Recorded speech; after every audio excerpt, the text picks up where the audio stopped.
at the town floor to see if it's accepted. And wouldn't that be the way to do it? Well, that would be the way to do it. I've tried to get negotiations going and nothing's happened. I brought this up numerous times. You have the general manager here, you have a commissioner. What's their opinion? Are they willing to come to the table or not? I don't know if they can really talk because it's not posted as a joint meeting. Okay. All right, sorry, but those are the rules. Okay. I don't want to get anyone slammed with an open meeting law violation because that will happen. So. Yes, Dave. I think that the fact that this discussion is actually going down is a step forward. However, my concern is if the payment in lieu of taxes increases to a certain amount, my question would be, where would it come from? Would we be raising our rates? I don't think so. I think the way that they do the payment, it's what they can afford to do without raising rates. If I'm not mistaken, I don't want to put words in John's mouth, but I don't think we'd offer $150,000 if it was going to raise your electric rates. Yeah, if I could just. Yeah. The formula establishes the pilot portion of the payment on that chart on page 16 leaves out FY03, where we actually paid the town $250,000 that year, $100,000 in a pilot, and $150,000 in the form of a gift, if you will, for lack of a better word. For the last 3 years, we've paid the town $100,000. So obviously, there's a possibility this year we're going to pay them $100,000 plus 50, which we would separate the 100 and the 50. The formula is going to establish the $100,000. Obviously, the $50,000 is something that is already, in a sense, a negotiation at tomorrow night's meeting. That's the part that's going to, the formula-based number you're always going to get. But if it gets tight, and kilowatt-hour sales go down, like in 2012, we had the lowest kilowatt-hour sales in at least 15 years. It's backfired, I have records for. We're still doing okay. If we lock into an agreement, then we're 5 years down the road, we have to agree to a certain amount of money. We can do that, but the extra, some years has been, for whatever reason, we've had it on 50 here, 25 here, whatever it's been. I don't know what it's been for the last 15 years. I mean, that's probably gonna stop, because at that point we're gonna feel obligated enough to meet. I don't see we have 67 empty homes electrically as of January, to the best of my knowledge. So basically, some of them have water too, but I don't see that turning around in the next 3 or 4 years. So there's probably couldn't be a worse time to start about let's talk about locking into a long-term pilot agreement. Because if the chairman and I sit down and we start looking at what I think the finance is going to be the next 5 years, it's pretty grim. Just my opinion, that's all. Okay. But, I mean, Dana, sorry. You have more hair than me, though, I'm sorry. To satisfy what Sue had said was the tax payments voted on at the town meeting all the time, the tax payment. It's voted to accept the money. I think that's what she's talking about. Yeah. It's always got to the town floor to accept the money. Right. And it's a vote of the town. Sue? Well, actually, what I was saying was any formal pilot agreement has to be approved at town meeting.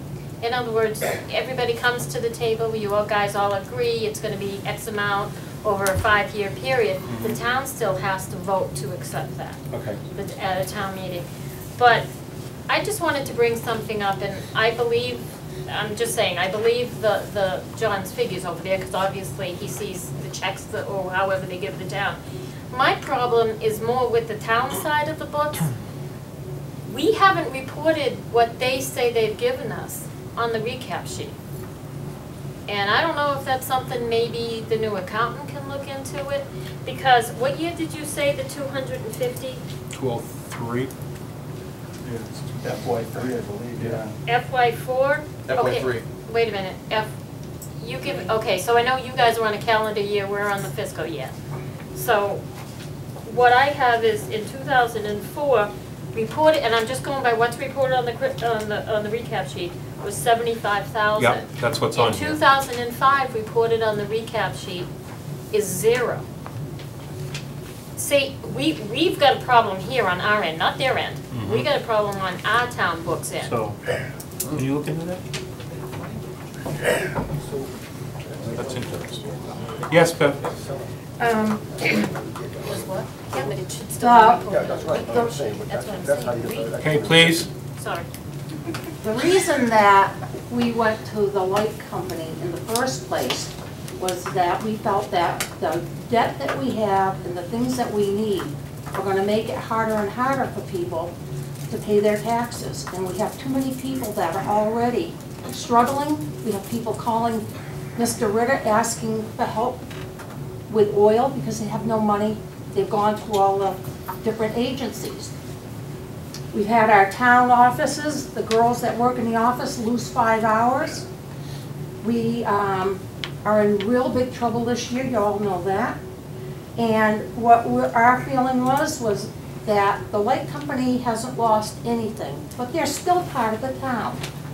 So I think having a pilot that is set in stone so that we all know, you know how much money you're getting, they know how much money they have to come up with. Well, if you can't come up with the money, you have to make adjustments within your department, just like everybody in this town does. Did we want the girls to lose 5 hours? We didn't. But I think that this is a start that they came, and I think that I appreciate it, and I think that was one of our goals. Thank you. They were actually here for Mr. Dembeck's issue. Oh, good. All right, whatever. But they decided to hang around. Well, I thought that was good. The only thing, I don't think, Bev, I think you're a little confused. I don't think if we negotiate the two departments, it's still gonna be a formula. It's not gonna be a number. That's fine. Okay. That's So, what I meant. yeah. Okay, first of all, it's the electric, okay? Water's an enterprise. They're like sewer. They don't give us money. We can't take Right. money from them. It's just the electric. But they were here for the water issue. Oh. That's why they came. That's okay, they can come, it's a free town. Yes, Tom? Beverly's partially right. You know, it's not the light department's job to bail out the poor people, to bail out the town, bail out the people in foreclosure. I feel bad for it. It's not their job.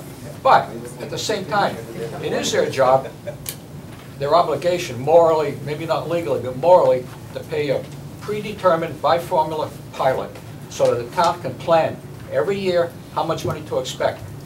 And if it falls below expectations, well, too bad. At least you know what you're going to get, not based on somebody's decision. Well, we'll give you this much this year, and we might give you 50,000 more, without increasing the rates on the ratepayers to pay for that.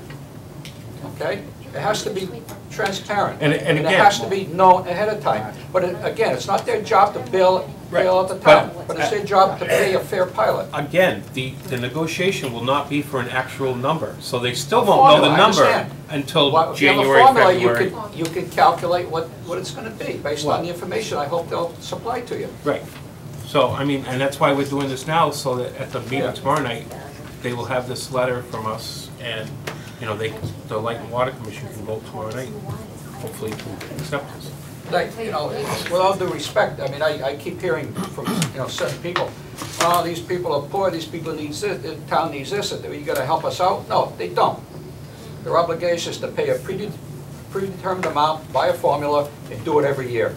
And if they can't make ends meet by doing that, then they need to cut back. And not screw the ratepayers doing it. No one's getting screwed. Once you put your meter, we voted to do it. Dana? All right, any other discussion? Yes. I think you can find multiple ways of figuring a pilot program. I think the fact that sitting down and exploring them all would be a benefit to both them and the town, to get it on the same even keel as far as what it should be. Whether it's an assessed value of everything that they have, that like some other company, if they were in here, would have to pay. I think payment in lieu of taxes is the actual definition of what your assessed value is and what you should be paying, as though somebody else was in town doing it. Everything they have. Whatever the number is, it is. Look it up. Excuse me, Chris. Yes. And that's, I believe, what John said they're doing now. They are taking the, I know. Value of the- I know Sean had told me it was the value of everything. That's how he said it, everything. And, you know, divide by 1,000 and multiply by the 10-year average of the tax rate. So what you guys just want is a guarantee that it'll be the same every year? I mean, you wanna, so that we can count on that every year? Well, Is that's, that what you're asking? that's what Julie's asking. Right, it's a citizen petition. What I'm asking for is to formalize have a negotiation and formalize. There are other ways to calculate a pilot payment, and there are other factors that can be looked at. There's the American Public Power Association has one formula. There's the one from, like you said, the IGR. There are different ways to do it, and I think it should be looked at, formalized. Everyone votes on it and agrees upon it, and that's the formula that's used. Everybody knows what the formula is. You plug the numbers in, you come up with the number. It's not a range, it's a number. I think we're talking about two different things. That she's saying that we're going to pick a number every year, and you're saying that we're going to run through a formula every year to come up with. That's what they're doing now. That's what they're doing now, right. All I'm asking for is to vote to ask them for $150,000 at this year's annual town Well, you meeting. have a motion. So, any other discussion? Yes? Yeah, I'm looking at this from the perspective of once you know for planning purposes, it doesn't necessarily, because I'm looking again at the document that Julie ended up, and I believe that they came from the DOR recommendations. When they ended up suggesting that, they basically set an agreement for multi-year formula. It didn't say for a lifetime formula. It didn't say for a 6-month formula, which to me spells out the fact that you have it for a set number of years, and it's reviewed on a regular basis, whether that be yearly or at some particular set of time. Say a multi-year, 2-year agreement. It's reviewed again to take and see where you are, so it's agreeable to both the community and the light board. So I mean, I don't think that the community is looking for an excessive amount of money. They're looking for something that we can count on from year-to-year basis. When you end up doing your budgeting process, you really need that. From an advisory standpoint, you really need that. You can't keep going and saying, well, this year we're going to get this, and you can't. That's poor planning. That's really poor planning. So I'm looking at this as a means of putting a plan in place to end up being able to take it and look at that and adjust our budgets accordingly, so we can do better planning overall. Okay. Again, that's not what's on the floor right now, but. Yep, but I understand it. Thank you. All right. I will now take a vote on asking for the $150,000 for the light and water. Okay. Pat? Yes. Virginia? Yes. Julie? Yes. Okay. So I have the letter. Actually, we'll sign it before we go. Actually, if we sign it now, we can give it to them in case they leave early. But I would like you to stay for the next one, John. Yeah, we got you here, you never leave it. Patty Sparks. Is Patty here? No, it's just something, okay. All right, to the Board of Selectmen. My name is Patty Sparks. I'm requesting that the town of Templeton be responsible for the cost of $5 a month for the street light that serves the lighting for the public that walks in this area at 51 Pheasanton Street, Baldwinville. Okay. Now, didn't we have this discussion Yes, we a did. month or two ago? We did, and if she gets hers, I want mine too. Yeah, so what's hers? I mean, can I speak, Chris? Yeah. It's $5 a month. That's what I said, isn't it? That is so reasonable. I'm sorry. You know, and if you stop paying for hers, you're gonna have to probably right. pay for everybody's in town. Virginia's mine. Yes, Yes, Dave. I think you'll find that the light department installed a bunch of new LED lighting in the last couple of years. I'm just wondering if with the amount of money we're saving on the electricity, if the town can afford to turn a few back on in the town, and maybe take care of some areas that really should be on without somebody having to pay for it. Okay. Determine who's. Yeah, I don't think I can formally ask them tonight because, like Julie said, this isn't a joint meeting. Somebody could bring that up to me. But maybe we could talk about it tomorrow I night. just thought I'd throw it out there. So, I mean, there's a few. There's Sue's, the one at Sue's area. There's a lot of them. Yeah. I would, isn't there a lot of? Well, I guess I can ask you They're this. on Is light? changing to the LED lighting saving us? Well, yeah, you should have been seeing the streetlight bill the last 4 years go down. Okay. Mine hasn't. Second, that we I are under, mean, the the bill for the town's streetlight. Our street lighting bill has gone down. Jeff? We are under budget this year, and it has been just not, it's not fallen off a cliff, but it's, as John just said, it's been steadily declining. The town's street lighting bill for the lights that the town pays for has been incrementally decreasing over time. Yeah, it's never gonna be zero. Can I have that? I'll just, Oh, or okay. did you want to I talk think we about need it? a copy. I want I'll take it. Is it still $5, or is it more now? Well, the town doesn't pay $5 a month. The town has to pay based on our operating cost for the previous year. And we actually know the kilowatt hours that all the lights consume. So Yes. we literally figure it out every year by down to the last kilowatt hour, that's all. So we were reducing the consumption every year by, I think, about $1,000 a year, almost $1,000 a year. We started around 27,000 and change, and the objective was by, say, 2018, 2017, to have the street, I mean, assuming, you know, keeping all other costs controlled, is get that streetlight bill down to maybe 13,000. That was the objective. Because they basically use 55% of the electricity that the HPS uses. And we never have to go back to them again, so. Why can't you put so those in they- the private ones? Well, private's different because we buy these streetlights cost about 7 times as much as a conventional light. But we buy them through inventory, through capital sometimes, depending on what our budget looks like. And we've just been doing it as a service to the town. Private light is different. A private light is actually a tariff. You can see either an S2 or a C2 tariff.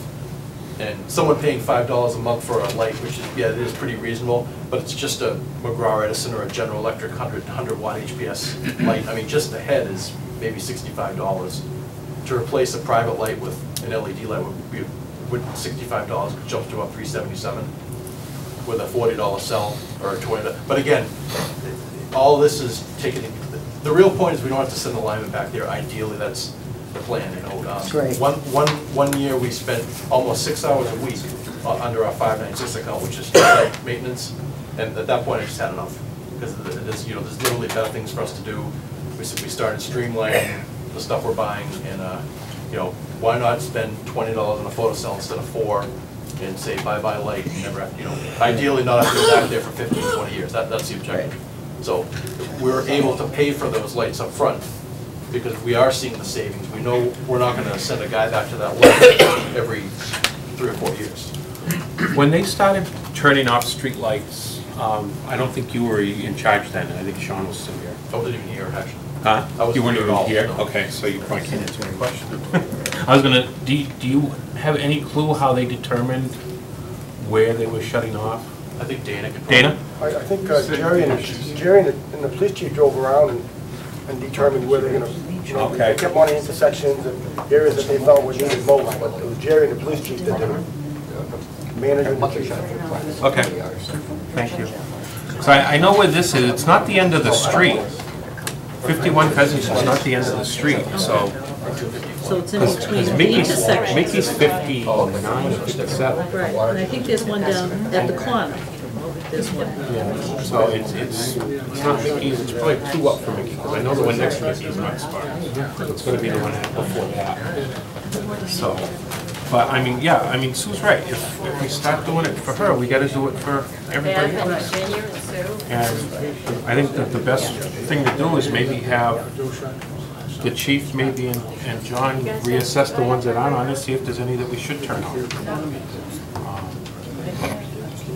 But it's something for the water commission. So, did we send her a letter the last time we voted on this? It was Patty Sparks, I'm pretty sure. Yeah, it was. It was the same one. Okay, so can we send her another one and tell her? We are going to have the light commissioner and the police chief look at the situation and see if it's something that needs to be turned on. If not, then it's still going to be her responsibility. Is that okay with the board? Yeah, it's not a public safety issue. Yeah, because, if we start doing it for one, we're gonna be inundated with people wanting their lights on. All right, I should have gone to old. Is there any old business before we continue with the new? Yes, Bob. Hey, is it through you, Chris? Can I ask Bud a question? Yeah. Bud, what's currently in the snow and ice account? You must be just about. Well, we are running in the red currently right now. I don't have that number with me too. We haven't voted to defer suspend yet, have we? Or did we? I can't remember. No, we haven't. We did. Right below you on the agenda. Right on the next agenda. Did you go in Okay. red? I believe Oh, 2 storms ago. yeah, we've had so many this week. Okay, so any other? I believe we're about 8,000 over, right? Yeah, if you call the office, Bob, if you call the office tomorrow, I can give you those numbers. Yeah, I checked out here, but the latest budget. Any other figure out old there is business? November. Do you have old business? No. Okay, I'll continue with the new then. I have some announcements, but I'll hold those to the end. Okay. Audrey Labrie, North County Sustainability Center. The one unknown face in the crowd. Hi. Hi, thank you very much for putting me on the agenda tonight. I'm here just to basically tell you something that is going on in Winchendon. The North Country Sustainability Center was founded in 2010 as it's a nonprofit organization out of Ashburnham. A woman named Pat Stewart has started it, and her vision is to give people the opportunity to learn how to become more self-sufficient, more self-sustaining. We've become a disposable society, a throwaway society, and our goal, I'm on the board of directors as of last November, is to create a regional sustainability center, which would be a facility where residents and people, and our idea of regional is all of central Massachusetts, southern New Hampshire, Vermont, and provide a facility where they can come and learn crafts, learn how to sew, learn woodworking, learn how to grow their own produce, learn how to raise their own food, become less dependent on big agriculture, the big box stores. We would also be a facility for artists to come and have workshops and exhibit space. We would have a commercial kitchen where small farmers who have a backyard crop and they want to be able to make value-added products, but they don't have the money to get the license at home, they could come use our commercial kitchen and make money by bringing their produce in and processing it. We'll have a micro dairy, a micro creamery. We have a lot of small dairy goat farms in the area.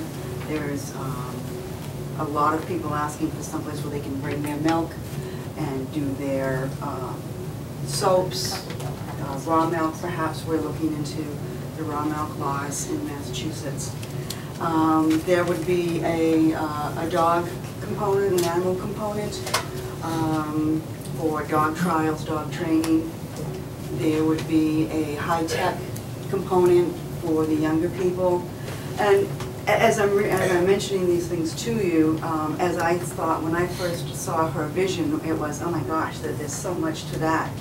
I have some brochures which just basically give us a sense, I wasn't sure how many I needed to bring, of North Country Sustainability Center.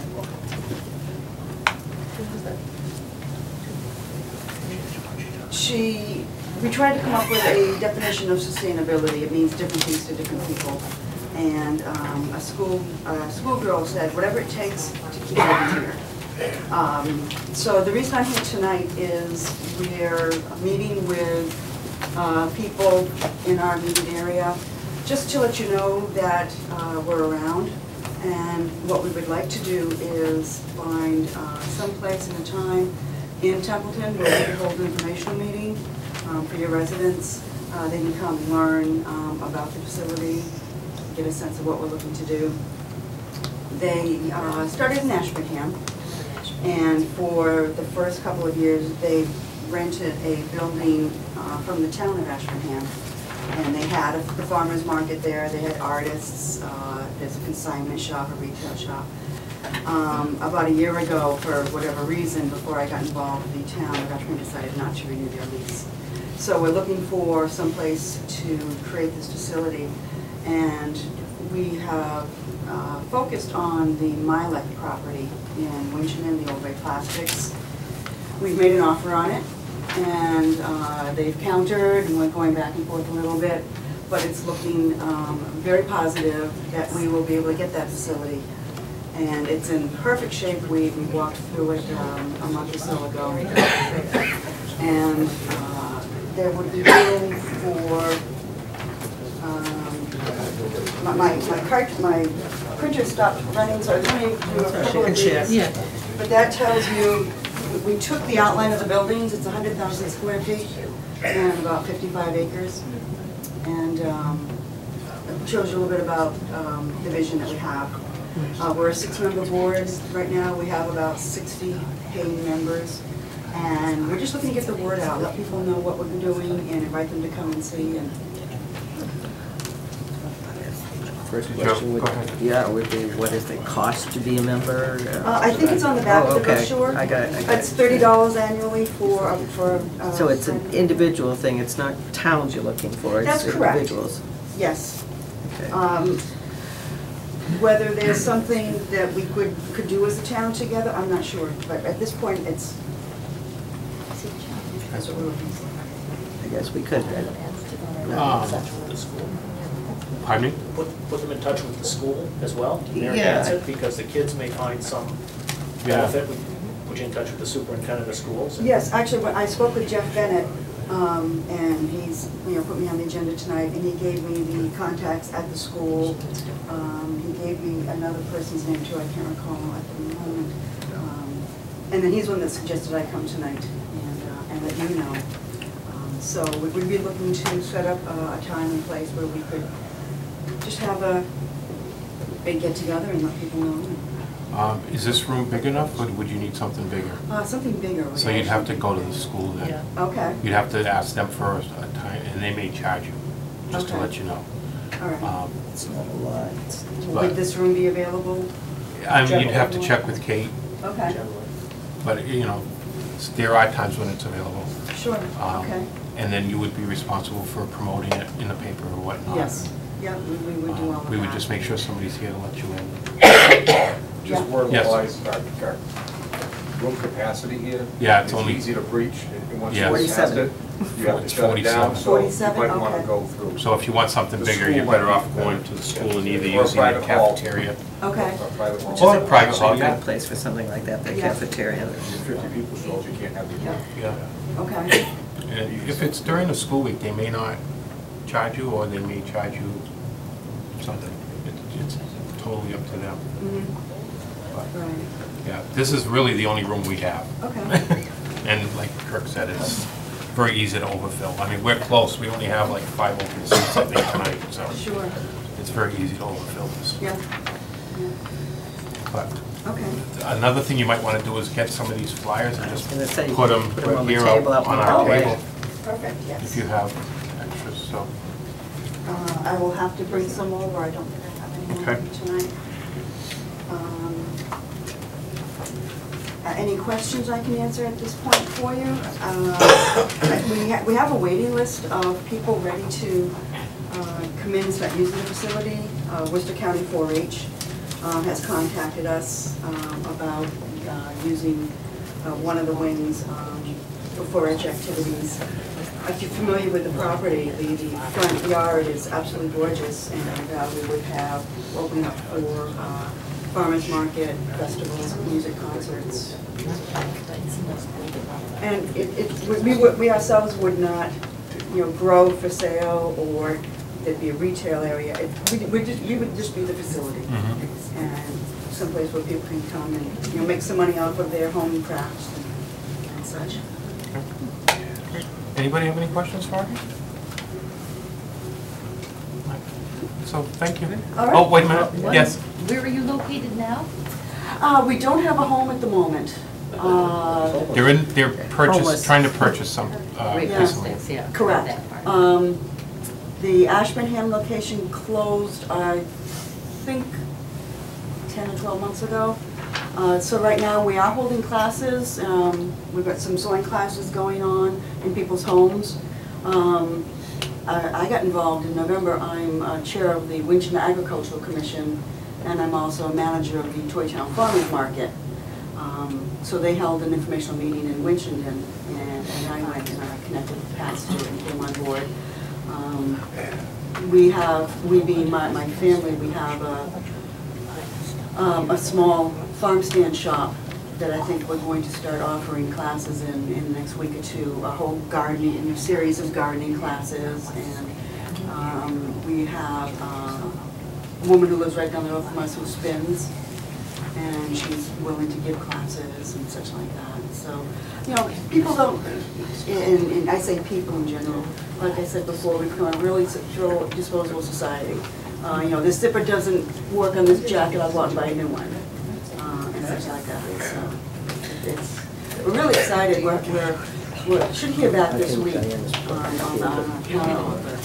And as soon as we know, we're going to get in there with his approval and start offering things, solar panels. Oh, maybe Doug's That sounds great. Yeah, thank you. Well, thank you very much. Thank you very much. Seems I read ahead, but action to vote on snow and ice deficit. That's next on the agenda.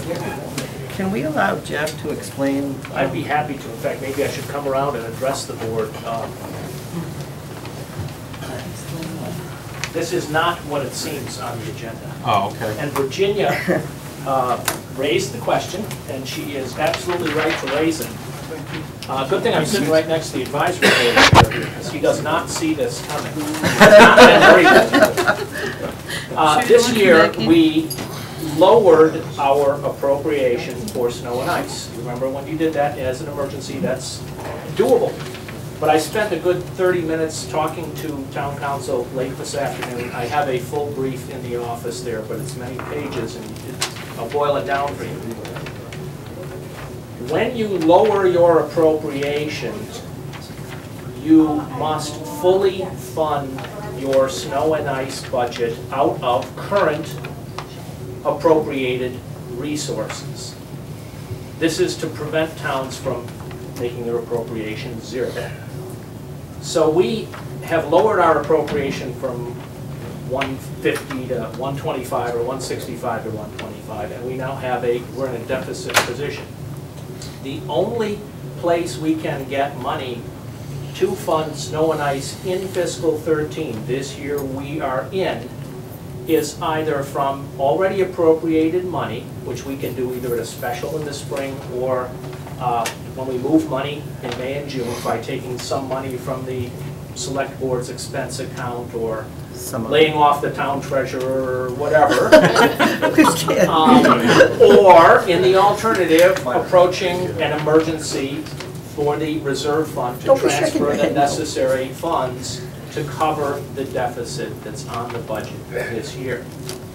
I don't want to confuse the meeting, but it's important to understand that once you have set an appropriation level, in this case $125,000 for this year, and after we pay off our deficit out of our resources this year, if we leave our appropriation at that amount, $125,000 for fiscal 14, and we run a deficit in fiscal 14, we are allowed in that scenario to deficit spend in fiscal 14. And the state law says when you deficit spend in that scenario, you then write a letter at the end of the fiscal year to the Board of Assessors. The Board of Assessors under state law is required to put that deficit into the tax rate for the following year, fiscal 15, but it does not raise the Proposition 2.5 cap. So you are taking it out of your future appropriation base. You're robbing Peter to pay Paul. So there's two ways forward in general. One is whether you have reduced your appropriation, which we did, and one is when you have not reduced your appropriation. That second scenario does not apply this year.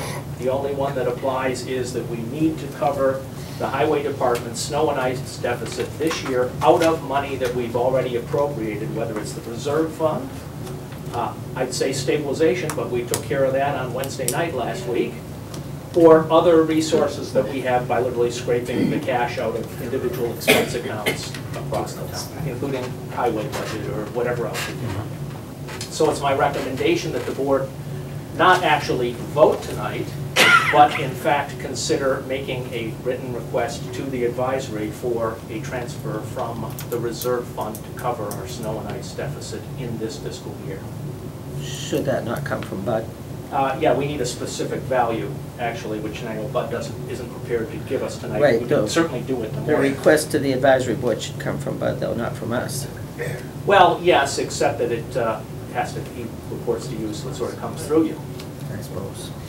You have to endorse the expenditure, the actual request. But we also don't know what the actual deficit's gonna be. I mean, it's only the first week of March. Well, there's that, but it depends on whether you think it's gonna snow anymore this fiscal, you know. It can't. I hope for that. Unfortunately, well, not even just snow, but icy roads. I mean, Channel 5 says Saturday night. Snow, rain.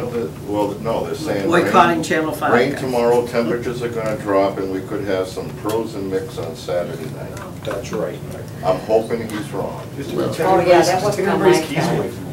Virginia? What this would tell me is that we need to really be careful what how much we're doing Now in the We are every for the rest. storm. I understand, but, you know, sometimes, and, you know, you do a great job at that, but sometimes maybe even more than you need to. So we need to back off until we figure out where we're getting this money. Well, I don't know what you, exactly, I want you to talk about that more than I need to. I knew you would. Because when the police department call and they say they got slippery roads, Then you have to go out. I have to dispatch my crew, because if I don't, I'm entitled to a lawsuit. I'm entitled to a lawsuit if I don't put my men out sanding the roads and there's an accident. That's what I've been told in the past. Correct me if I'm wrong, but if the cops say it's slippery and I say, no, it's not, and I'm not gonna put the sanders out because I wanna save money, and there's an accident and somebody gets killed, who's on the hook? My question is, if I'm not, we can do that. But if I am, I'm gonna put the crew out. I'm not asking you to do anything unsafe to Yeah, begin with. well, that's what I'm saying. But just if there are extras that, you know, say, oh, let's go down and do that as long as we're out now, and it's not something that really has to be done. I'm just saying, just try to cut wherever you Till can. Monday it's Yeah. They do a good job. I know they do. I'm happy to sit They with do, you they and always talk do. about if you wanna change procedure or policy, but I think we've got it streamlined down, to be honest with you, the best we can. We get the crew in, we get them out, and, I mean, we have to do the schools after the snowstorm. Even if it's on a Friday night or a Saturday, the school activities, we have to have the school ready for Monday morning. Right. So it's I still mean, gonna be weekend no matter. you know what I'm saying? It's like, honest, Virginia, I mean, we've sliced it to the bone. I don't know how much cheaper we can do it. The cost is coming up with all the expenses, you know, salt, you know, But it's, on the other Fuel. side, if you have, maybe if you have money a little extra money in your expense account, maybe you can transfer that over instead Well, of, that's what we're gonna have to clean we up. we can discuss that, you know, at a later time if there is, you know, if we can do that. Transfer some money over to help the advisory board, you know, with that number. Or help the town out with that number. It's all town money, so I mean, whatever we need to do, we'll do. Okay, Pat? Well, that's one of the concerns that we were talking about. What's written off as snow and ice? Is diesel fuel all winter long written off as snow and ice, or just when it's snowing? Only on snow and ice operations, we calculate whenever the trucks go out for any snow and ice operation, it's been charged to snow and ice. If it's, and typically that's all we've been doing all winter long, is pretty much snow and ice. Very little, we can't do any road construction. Right. So, I mean, it's all been snow and ice related currently right now. Repairs to plows or sanders. Right. Not cab and chassis of the truck. That's paid for out of the machinery maintenance account. You know, so it's just anything that's related to snow and ice. Overtime, repairs to plows and sanders, currently right now diesel fuel. We're not even taking gasoline out of it, because we have one pickup truck that's gasoline and it wasn't worth, you know, Right. tracking that number. But like, if you're trucking snow from wherever to That's- Gilman Way, That's snow. during the day. Yeah. That's snow and ice. The other thing I wanted to see was, are we still only getting $25,000 from the school to clean up that place all year long? That's correct, and That's been a contract that's been in for what, 10, 15 years now? I'll give you my opinion on it. That's a very fair number. And I don't For think- them. No, I think it's a very fair number for the town, because it doesn't cost, out of our snow and ice, in my opinion, it doesn't cost $25,000 a year to keep that Narragansett. It's only Narragansett, doesn't count the elementaries. Right. But it's Narragansett. It doesn't cost us $25,000 to sand and plow that school. But if they were to go out to a private hauler or a private contractor to have them do that, it would cost them more than $25,000. Absolutely. That's where you came up with that number 15 years ago, right? That's correct. There was a bid price of 25 or so, Correct. and Now, you said don't- you could do it cheaper. Right. Now, this is where the debate went some years back about this. So if this board decided we're not gonna do Narragansett any longer, and let them contract it out, where do you think they're gonna get the money from? It's gonna be in their budget. No, I'm just saying, maybe they can throw more money this way. I think, well, that was something that was agreed upon between the school and the selectmen at some point in time, and if you wanna open it up for negotiation. But however, if you wanna charge them more, They're they're gonna gonna start. put it in their budget. And they're gonna start charging us for more. You know, so I mean, it's kind of a Right now, wash. they let us use the school all winter for the kids' rec programs for nothing. Okay. So then they'll start For charging us for that. $25,000, I mean. I think. It washes. All right, so you left your chair. So we should get a number in the morning, Bud, you and I should talk first thing and see where we are. Yes. Just how far in deficit, so that we can very promptly have a board decision about whether it wants a reserve fund or whether we want to do moves and adds for funding this. And really, the question is how big is the number, so that'll help drive our decision-making when we know how big that number is. Yeah, and actually, the first thing this morning, we talked about, you know, our salt inventory this being March 10th, is it?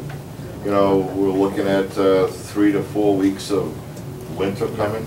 We're gonna deplete our stock in the salt shed, and as the weeks go on here and the weather gets better, we're gonna watch it. I don't wanna have an inventory of salt that we paid for because we are in deficit, so we're only gonna keep what we need in the shed, an operation ahead. So I think at this time of the year, we can play with that. That's all I was talking about, that kind of stuff. just the We're little on things. it, Yeah. we're on everything we can do, honestly. What do you have in reserve? 30,000. Well, I went to last week's meeting, if I may. Yeah. One of the alternatives that. Bob, can you leave that door open? I think they've gone, the people that were talking out there are gone. It's hot. One of the alternatives is that you can always look at the end of the year transfers between accounts. Right. And I mean, that's one of the things I did mention to Jeff. It's risky because if you do end up taking the 30,000 and later on you need it for something else, it's not there. Yeah. I mean. Right, well, we shouldn't have cut it snow and ice. I said it at the time, I'm We- sorry, go back and look at it. Yeah, Mr. Chairman, we talked about that when Yeah. we cut that. Yep. I suggested strongly that didn't happen. Well, let me go back. When we did make that and talked about the 125, I believe he had only spent 125 the year before. That's why we ended up choosing the 125. Right. Last year was a very. That's good true, but however, you gotta remember, we had a snowless winter when that decision was made. Right. That doesn't happen here in Templeton at all. So,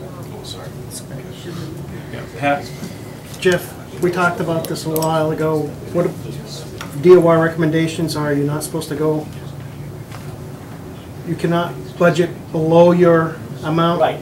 Right. And Well, if yes, you you do, can, that's what my, We can't little- deficit you spend. can, you just have to pay your deficit in the year you do that. if you don't, it comes out of your cherry sheet? Yeah, Am I correct with Yeah. that? Before, right off the bat, you're paying that? right, Yeah. right. Okay. Yeah. So, next year, we won't have this problem, because we'll set a base of 125, and you just go for it, you spend 180. But the difference, the $55,000 difference is coming off your cherry sheet right off the top. Right. So, Because, yes. pay me now or pay me later, there's no way around this. Exactly. It is a public safety issue. The discussion that Virginia and I had with town council at the special meeting was, there is no discussion about whether you should or shouldn't and can or can't do this. You've got to do it. It's a requirement of law, and it's a safety issue. The only question is how we pay for it. Yeah. Whether we pay for it this year or next year, whether we pay for it out of our current reserves or out of the taxes that we have not even levied in fiscal 14 yet. We still pay for it. Sooner or later, we pay for it. I provided a spreadsheet a couple of years back, and for the new ones on the board, and our average winter, and I'll provide that again, I'll send it down to Chet. Our average over a 5-year period was about $200,000 a year for snow and ice. So, because of, you know, the way the winters fly, up and down. And we incrementally boosted it up so that our cherry sheet number wouldn't get hit so much, Right. okay? So that's why it had bumped up to 165. That's probably the most we've ever set aside. That's the most we ever had it. I mean, it was 80,000 for many years, and then we kept boosting it up to make it a real picture for the people, what it really cost us for snow and ice. All right, is that it for Yep. that? Thanks, but Discuss complaint This is Nyman Street, there's... Nyman, yes, Nyman complaint Street. regarding Nyman Street. Who's Up got and the down the road. complaint? It's a right of way. Where the town sand pit is, Where? where the town sand pit is, off, Oh, that's Nyman. across from Grave Sadie's Mountain. pit. Sadie's? Hi.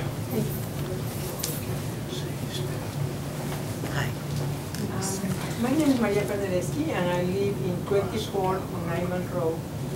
And for many years, I've been having problems with the traffic in there. That's affecting, because of the sand and all that. I've been talking here with the town to see if it was possible to have it paved, but they told us that the town only has a right-of-way, and we have the right-of-way. So in all these years, I have never found who is the person that owns the road. Okay. My main concern that I want to know is Graves has the right-of-way because Ernest South's wife now has a property over there in the Right. sand pit, and I thought that she didn't have the right-of-way. So if she gives that permission of the land to Graves, then how they are using the land if they don't have the right-of-way? Because there will be more machines and more problems again with the traffic in that road. Who, is it just, it's not just our pit that's up there? That's correct. Okay. Currently, it's now owned by Graves. Graves bought it from Strass's. Okay. There actually was 3 owners up there, the town of Templeton, Strass's, and Graves. Graves bought the Strass's piece back. Okay. Once owned it all. But we still own our We still own pit. our area there. I am, perhaps Sue, yeah, Sue might want to talk about whether Graves has, or whether Okay. Strass's had an easement. It's got, whether or not Graves has, it's got nothing to do with the town. Okay. The right-of-way goes across what Martha Strasda still owns, and to give everybody know where this is, you know where Heidi Dow has her? Yeah. Right there. That's Nyman Road that goes up there. So where Heidi Dow is, that's actually owned by Martha. Okay. Okay, so it goes across Martha Strasda's land there, then it goes over your neighbors, is that Moran's? Okay, and then then the right-of-way goes over their property. Okay, and then it goes into the pit. Okay. Okay, so the fact that's why we can't pave it. It's just a right-of-way. The town does not own it. The town, all we can address here is that the town has a right-of-way over those other people's land. As far as Graves using it, or anybody else using it coming through on this, or anybody from town just feeling like they wanna go for a joyride into Bud's Pits. That's It's, Wow. that's an issue for the police department, the lawyers, that's not the town. The town has a right to use it, we're using it. Anybody else going and using the right of way is not an issue for the town to address. So they would have to address the owner. They'd have to, you would have to go and Mr. Moran and then Martha, who's ever doesn't want Graves' truck coming through, would have to go and see Graves themselves, Fletcher's. Or would have to go, I don't know, go seek legal But advice or something. if they own the property back there, that they have to get there, right? No, There's, the deeds are kind of sketchy. Some of them just say a right of way to that person, other ones say a right of way to that person and others. So it's basically, this is something that is not for the town to decide. The town has a right to use it. Yeah. You know, and we are going across, and you know, we should be, if Bud tears up, you know, the road as, the right of way as he's going through there, he should, you know, you might want to fill in the potholes or something. But, you know, but technically, it's not, the town doesn't have any right to say who else can use it. The town has a right to use it, that's all. Am I explaining it? Yeah. So, you want to know who owns it so that you can get it paved? No, the main question right now, if Graves has the right of way to go through like he's saying, we know that the town has the right of way, and we have the right of way. But do they have the right of way so that they can pass there? Because Ernest didn't have it, or his wife that inherited it. So then why? That's a question for, Sometimes it comes with the property, and sometimes it does not. So, and that's really a legal question. That's not a town legal question, that's a her lawyer legal question. What should like clarified, if there's any way, is does Graves, yes or no, have the right of way? Does Graves have a right of way?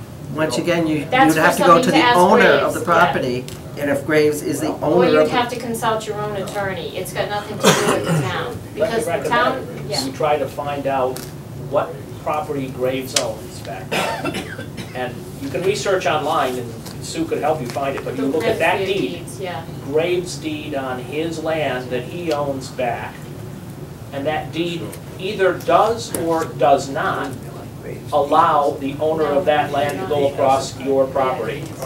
If not, then frankly, you could put up a gate or a Jersey barrier or hire a traffic cop to stand out there and stop them, because that deed that owns the land in the back does not have a right to cross your property. That was you or your predecessors gave away the right to the town to go across the property, but only the town. Graves, you'd have to look into whether they have that right, and it would be attached to the deed, which is relatively easy research. You don't have to go down to the road. We could help you get that done. Yeah. You go into her office during the business hours and identify the parcel that they own, that Graves owns, and look it up on their deed. Look it up. It was Ernest, the guys. So whoever can come, this is a right of way. It's in the deed saying the right for And if the deeds others to say touch, that... that's why I said, so we have a right to use it because our deed says we have a right. But it's up to, you know. Yes. Wasn't that an issue back when Martha owned that property about the right-of-way? Yeah. They shut her down because of that right-of-way? No, she passed out and they never continued it.